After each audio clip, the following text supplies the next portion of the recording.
यार मैं हूँ राजुरैन। आप देख रहे हैं भारत की आवाज़। अभी हमारे साथ जुड़े हैं खगड़िया के वरिष्ठ एडवोकेट सुबोध कुमार सिन्हा जी। आइए इनसे जानते हैं एक ऐसे क्राइम के बारे में जो एक दहेज प्रथा के नाम पर एक लड़की का हत्या हुआ है। इसी केस के सिलसिले में इनसे कुछ जानकारियाँ लेने के लिए आए हैं और जिनके साथ ये घटना हुई है उनको भी हमने लाया है कि इनके साथ क्या न्याय होगा, कैसे मिलेगा। तो सर से जानने का प्रयास करेंगे आखिर क्या इनके साथ इंसाफ मिलेगा। सर, सबसे पहले सर आपको बहुत बहुत धन्यवाद हमसे जुड़ने के लिए। जी राजू जी, आपको भी बहुत बहुत धन्यवाद। और आपके इस चैनल के माध्यम से जो इस मुकदमे के सिलसिले में जो इस केस के मुद्दे आए हुए हैं, अब इनका जो प्राथमिकी अभी जो दर्ज हुआ है वो बेलदौर थाना कांड संख्या 148-23 है, जिसमें 304B/34 भारतीय दंड विधान में प्राथमिकी दर्ज हुई है। हाँ सर बोलिए। तो जैसा कि मैंने आपको बताया राजू जी कि प्राथमिकी जो है सो दर्ज हुआ है और ये हमारे सामने मुद्दई हैं। क्या नाम बताया आपने? बबलू मियाँ। बबलू मियाँ हैं। बराड़ा। इन्हीं की लड़की है। क्या नाम है लड़की का? सजनी खातून। सजनी खातून, जिसके शादी के 7 महीने ही हुए थे और उसके बाद दहेज मांगने को लेकर इनके ससुराल वाले जो चौड़ली गांव के हैं उसकी हत्या कर दी गई। जिसमें सास, ससुर, भैंसुर और इनके जो पति यानी जो ये मुद्दई हैं उनके दामाद, कुल मिलाकर 10 प्राथमिकी के मुताबिक 10 आदमी पर जो है एलिगेशन है, अभियुक्त बनाया गया है। तो सर कहने का मतलब ये है कि इनकी लड़की का हत्या हुआ है, दहेज मांगने के दौरान जो है नहीं देने के बाद जो है इनकी लड़की का हत्या हुआ, लेकिन ये अभी दर बदर भटक रहे हैं। कोर्ट का चक्कर, थाना का चक्कर, ये आपके दरबार में भी आए हैं इंसाफ की गुहार लगाने के लिए। तो सर एक गरीब आदमी को कैसे इंसाफ मिलेगा, ये किस अधिनियम के तहत मिलेगा? थोड़ा सा आप इस पर विस्तार से बताएं। देखिए राजू जी, अभी तक जो प्राथमिकी दर्ज हुई है वो बिल्कुल सही है। 304B/34 भारतीय दंड विधान के अंदर इनका जो है सो प्राथमिकी दर्ज हुआ है। डॉरी डेथ, दहेज को लेकर हत्या, दहेज मांग किया गया 4 लाख रुपए का, यह है। फिर बाद में 1 लाख रुपए और फिर मोटरसाइकिल। तो 4 लाख रुपए इन्होंने निकाह के ही वक्त अपनी लड़की, क्या नाम है आपका? सजनी खातून की जो शादी हुई और उस उनको जो है सो निकाह के वक्त इन लोगों ने प्राथमिकी के मुताबिक इन्होंने दिया।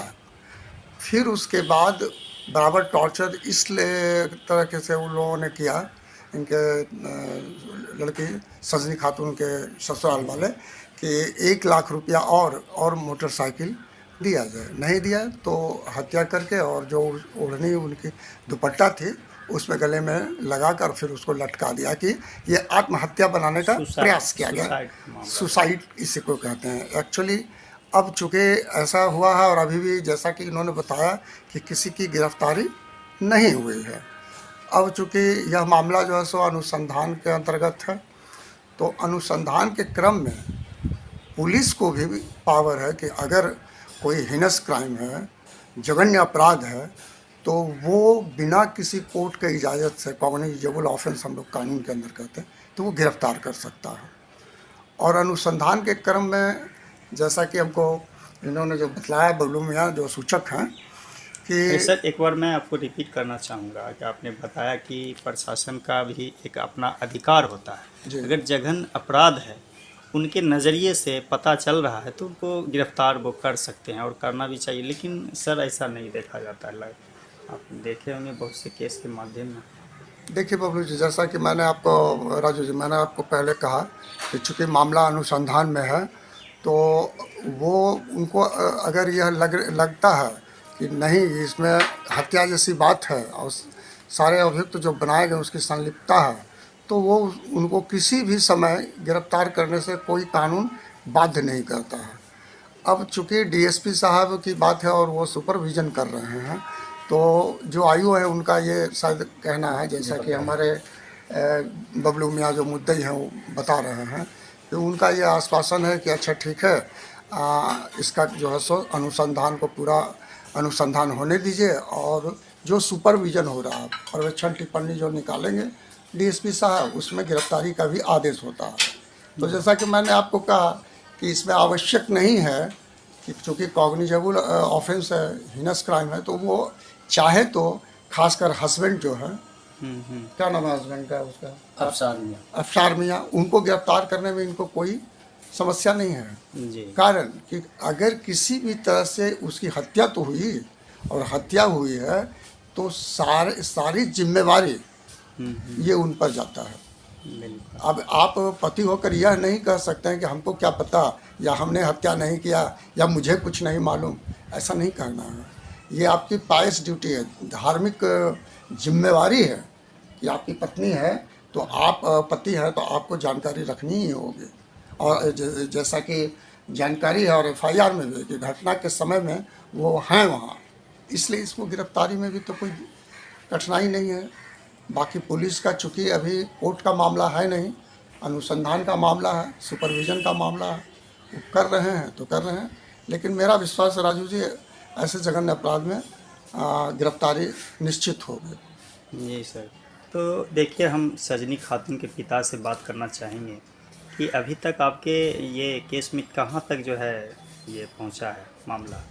जी, मामला तो डीएसपी साहब के पास भी पहुँचे, वहाँ भी मामला दर्ज हुआ, और एसपी साहब के भी पास पहुँचे, वहाँ भी मामला दर्ज हुआ। अपना जो बेलदौर थाना है सर, उसको बार बार रिपीट करा जा रहा है कि मुजरिम यहीं पे है सर, चोडली गांव में, बड़ी तरौना। अभी तक मतलब पुलिस प्रशासन सर अभी कुछ नहीं कर पा रहे, कुछ नहीं सर कर पा रहे। देखिए, मैं आपको बताने का प्रयास कर रहा हूँ, ये सजनी खातून के पिता हैं। लगातार ये हर दरवाजे पे ये जाने का प्रयास कर रहे हैं अपने बेटी के इंसाफ के लिए, लेकिन इनको भटकना पड़ रहा है क्योंकि ये मज़दूर क्लास के लोग हैं, और जिन्होंने अपराध किया है वो थोड़ा सा कहा जाए कि क्रिमिनल टाइप का माइंड उनका है। लेकिन जो है प्रशासन भी देख के आए हैं सर, उनके नज़रिए से देखने के बावजूद भी उनको गिरफ्तार नहीं किया जाता है। लगभग केसों में देखा जाता है ऐसा। तो इस पर क्या कार्रवाई होना चाहिए। देखिए राजू जी, पहले भी हमने कहा कि चूँकि अनुसंधान का मामला है और अभी पूरी जिम्मेवारी पुलिस पर है, अभी कोर्ट का मामला शुरू नहीं हुआ है जी। हम लोग सिर्फ अनुसंधान के क्रम में जी। एक कानूनी उपचार के तौर पर कहे या औपचारिकता मात्र कहिए कि एक प्रोटेस्ट पिटीशन हम लोग फाइल करवाते हैं। जी।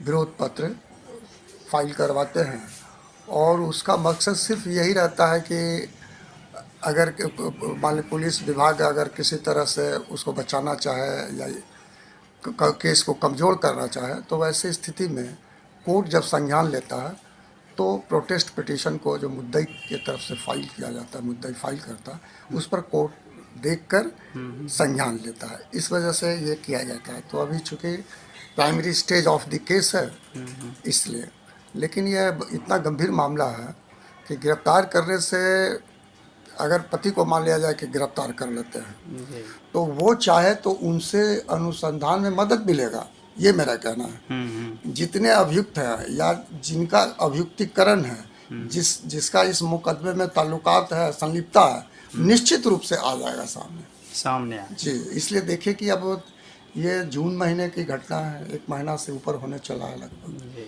और अभी तक से गिरफ्तारी नहीं हुई है।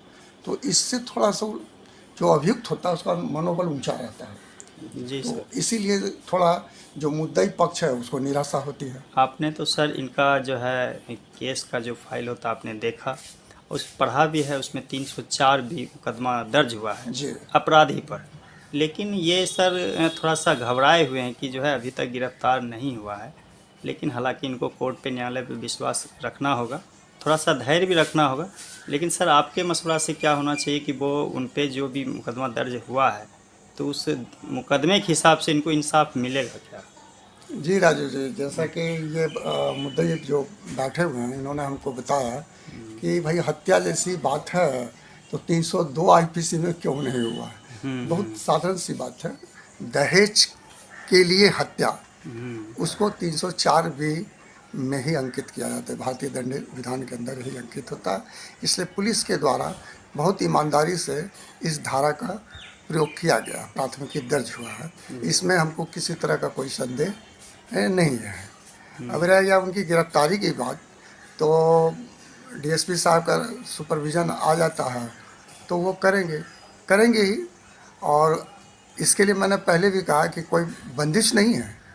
जैसे ही प्राथमिकी दर्ज हुआ तो वो चाहे तो गिरफ्तार कर सकते हैं, जिस पर यदि पूरा संदेह हो जाए कि नहीं ये घटना में है ही, और ख़ासकर पति है, तो उसको तो देख सकते हैं। तो इसीलिए इनको भी निराशा की बात नहीं है, इनको भी हौसला रखना होगा, विश्वास रखना होगा कानून के प्रति, और इनको इंसाफ मिलेगा। अगर ऐसा कुछ नहीं हुआ तो फिर कोर्ट में जब पुलिस आरोप पत्र समर्पित करती है या अंतिम प्रपत्र समर्पित करती है अनुसंधान के बाद, उसके बाद हम लोग कोर्ट में कार्रवाई करते हैं, तो फिर हम लोग देखते हैं कोर्ट की कार्रवाई तब शुरू होती है, तो फिर जैसा होगा। लेकिन ये आपको विश्वास दिलाते हैं कि कानून के अंदर, कोर्ट के अंदर जब भी ये मामला आएगा तो इनको इंसाफ मिलेगा, बराबर इंसाफ मिलेगा। और अभी चूँकि अनुसंधान। अच्छा सर, एक बात और करना चाहेंगे कि वो अपराधी जो है इस तरह का जघन्य अपराध कर चुका है, सब लोग ये, जैसा कि इन्होंने बताने का बबलू जी काम किया, और वो बता रहे कि जो है सुसाइड किया है, आरोप भी उस लड़की पे डाल रहा। बताइए इस पे कैसे वो। देखिए राजू जी, इसमें एक तो मर्डर किया है, उसके बावजूद भी वो बचने का प्रयास कर रहा है। हाँ, वो तो प्रयास करता है, उसके लिए भी तो हाँ। और अपराध करता भी है या नहीं भी करता है, दोनों स्थिति होती है। तो जब अपराध करता है तो भी अपराधी बचने का प्रयास करता है, और जो नहीं करता है उसका तो कोई बात ही नहीं होती, तो चाहेगा ही ये करना। लेकिन जो कि 304 भी चूँकि हमने कहा कि जघन्य अपराध है, और इसमें कम से कम 7 साल की सज़ा का प्रावधान है, और ऊपर आजीवन कारावास का, इसलिए इतना गंभीर आरोप है। तो ऐसी स्थिति में पुलिस को ईमानदारी पूर्वक देखना चाहिए, और गिरफ्तारी की आशा हम भी उनसे करते हैं। यानी 304 जो अनुच्छेद ये कानून लॉ के तहत है, इसमें जो है अपराधी जो भी हैं उनको 7 साल का सज़ा कम से कम जी, और ज़्यादा से ज़्यादा उम्र कैद, आजीवन कारावास भी हो सकता है, अगर वो कोर्ट वो तय करेगी उनको देखने के बाद, उसके केस को जांच पड़ताल देखने के बाद, ट्रायल के बाद ये होगा कि किन पर कितना आरोप सिद्ध होता है, उस हिसाब से कम 7 साल और ज़्यादा से ज़्यादा आजीवन कारावास की सज़ा तय होती है। यही है, इसलिए ऐसे गंभीर मामलों में थोड़ा धीरज रखना चाहिए। हाँ, चूँकि मुद्दे हैं, इनकी लड़की की हत्या हुई है जैसा कि इनका आरोप है, तो ये तो देखने का विषय है, ट्रायल का विषय है, फिर तय हो। ये 304 का सर, इसका और किस चीज़ में अंकित होता है? बस सिर्फ यही दहेज को लेकर हत्या, बस यही है। अगर मामूली हत्या होती है, किसी तरह से मर्डर हो जाता है किसी षड्यंत्र के तहत, और दहेज जैसी बात नहीं, तो वो 302 IPC में प्राथमिकी दर्ज होता है। इसलिए इनका यह संदेह भी दूर होना चाहिए, और किसी भी सूरत में 304 भी 302 से कम की बातें नहीं है, ये इनको हौसला रखना है। तो आपने सुना, हमारे साथ जुड़े थे खगड़िया के बहुत ही पुराने एडवोकेट हैं, 30 साल पुराने खगड़िया कोर्ट में जो है समय दे चुके हैं, सुबोध कुमार सिन्हा जी। इनसे कुछ हम संडे के दिन जो है इनसे प्रोग्राम रखते हैं। कार्यक्रम के दौरान कुछ इनसे जानकारियाँ लेकर आप तमाम लोगों को जो है दिखाने का प्रयास करते हैं, आपको जागरूक करने का प्रयास करते हैं। हो सके तो हमारे वीडियो को लाइक करें, शेयर करें, और यूट्यूब पर देख रहे हैं तो इसको सब्सक्राइब करें। नमस्कार। आप देख रहे हैं भारत की आवाज़।